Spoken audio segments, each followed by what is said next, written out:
Python gives you 4 built-in ways to store a group of values. Picking the right one makes your code cleaner and faster.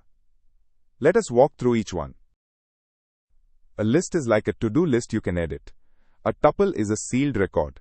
A set keeps only unique items. And a dict is a mini lookup table, pairing each key with a value. Both list and tuple preserve the order of your items. The key difference is mutability. Use a list when the data will change, and a tuple when it should stay fixed.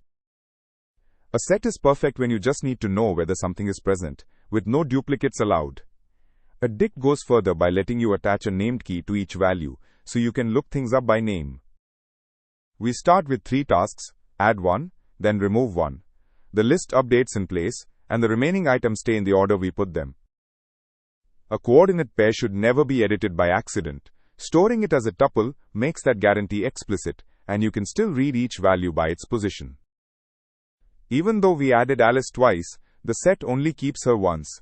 Checking whether Bob is present with the word in is nearly instant, no matter how large the set grows. We look up Bob's score directly by name and get 82 right away. Then we update Alice's score to 97, and the dict reflects the change immediately. Ask yourself 2 questions.